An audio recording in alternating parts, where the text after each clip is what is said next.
Welcome to another Down the Rabbit Hole video. I'm playing a game on the Atari 2600, and this is actually through the Game Station Pro.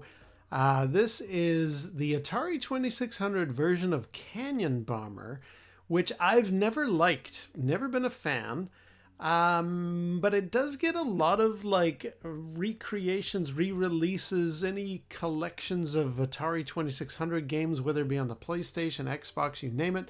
They always seem to have Canyon Bomber in there, and I always thought, why? It's garbage. I don't like this game. But having said that, I recently stumbled across a video. It was the summer of 2024, a channel called Gen X Memories.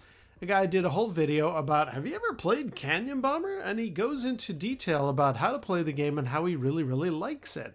So I thought, okay, you know what? He's got some good points. Let me try it again. Let me play this game and see if I can maybe develop more of an appreciation for it. So I'm going to play the Canyon Bomber game first. What I always thought was weird is you don't really do anything with the controls. Like you don't use either the paddle or the joystick, and you just push the button. So let's try that. Let's start just the first game. So I am the yellow airplane, and basically I'm just dropping bombs. That seems real simple. I've played games like this. You know, you want to essentially level the rocks, and the further your shots go, the better points you get. Fantastic. Awesome. In fact, the arcade version, of Canyon Bomber is pretty cool. It works on this premise. It's included on this Game Station Pro. I find myself playing that way more often. But Gen X Memories brought up some very good points that I thought, I need to give this another go. Primarily, he discussed how the scoring works. Not just like how many points you get, but also the fact that if you miss, like I just did there, you will actually lose a life. Like, do you see how under my score of 203, there's like a line there? Apparently, if I miss a shot, it's going to go shorter, like just there. You see, I actually made a mistake, and my shot reduced in size, and we are now at a challenging part of the game, where if I miss anything, it's going to be a lot easier to do. So you got no control over what airplanes you've got, or their speed. So I don't want to miss any more, like I did just there. If I miss one more time, I think you can miss up to 6 times, and then you die. That's the end of the game. So let's do carefully here. I don't think the CPU can lose. Let's just watch him for a minute. Did he miss there? Ooh, and I have to hit something. If I don't hit anything on my flight across, it's game over, like just now. Is that the end of the game? Yes, that's the end of the game. So he won. He got 436 to my 229. Bummer. Let's try it again.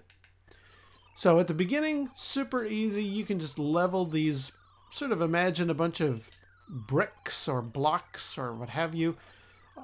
Giant pile of boxes maybe. As you drop your bombs, everybody above will fall down and follow suit.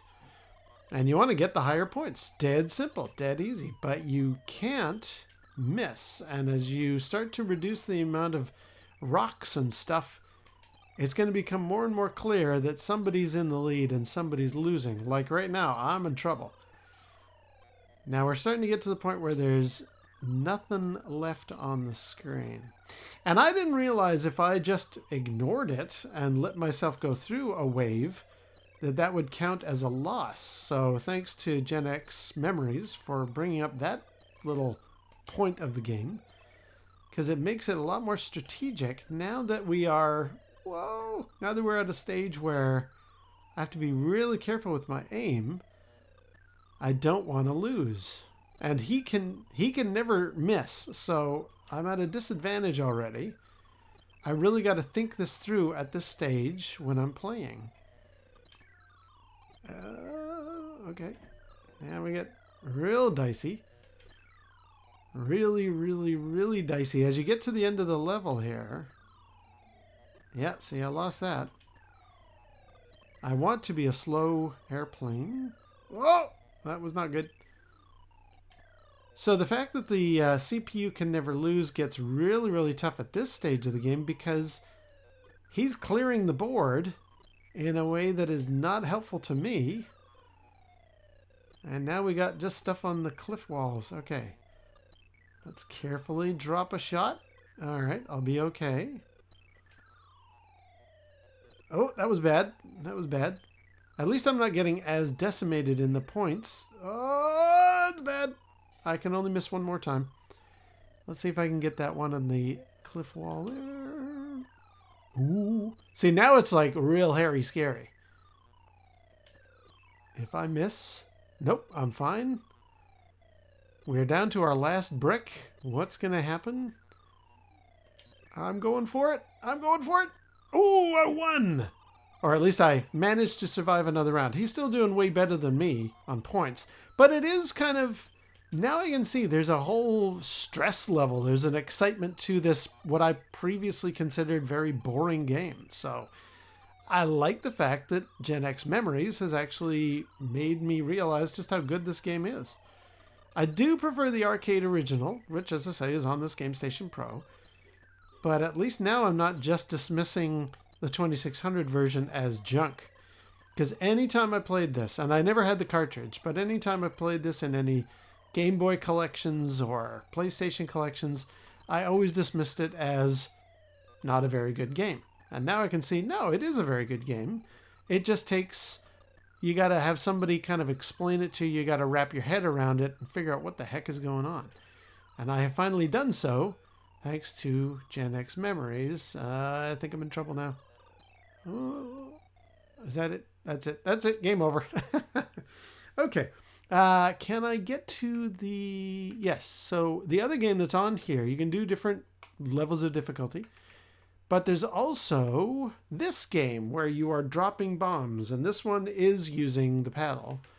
So I can control here my shots. And... Can I get that guy? There we go. This is... This actually, a game like this was just released on the Atari 50 collection, which was the coin-op original. Can't remember what it's called. Oh, that was a total waste of a shot. And I don't remember with this one what the limitation is. I know... okay, see if I can get him. Yes! I know for... Can I get that one? No. Oh, I did. Just. All right, let's get him. Totally missed. No, I did not totally miss. That one, though, is a complete miss. Oh, wow, I'm doing real well, too. Look at my points compared to his. The arcade version, which is in the Atari 50 DLC, is a lot of fun. I really quite like it.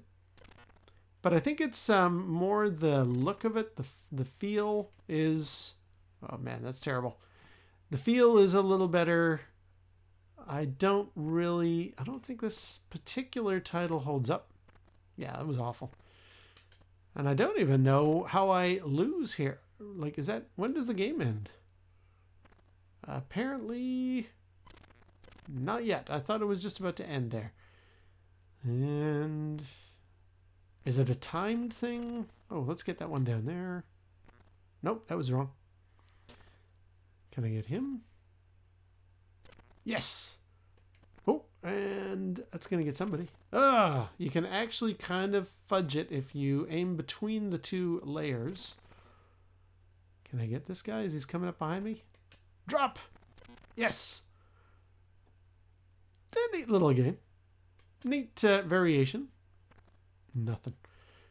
And obviously you want to get further shots much further down under the water for the big points, but yeah, good luck on some of that stuff. There's true skill in aiming involved. That's not going to get anybody. But at least this one I understood, because I can get it. You're moving the paddle. That's what that thing does, and you're dropping and trying to hit those enemies down below. The canyon bomber part, I had never understood it until I saw that video from Gen X Memories. Now I know. Thank you, dude. All right, well, I'm going to leave it there. This is Canyon Bomber for the Atari 2600 being played on the Atari Game Station Pro. Really, really like the paddle on here. Like the fact that I can play paddle games. I'm going to leave it there. Until next time, we'll see you down the rabbit hole.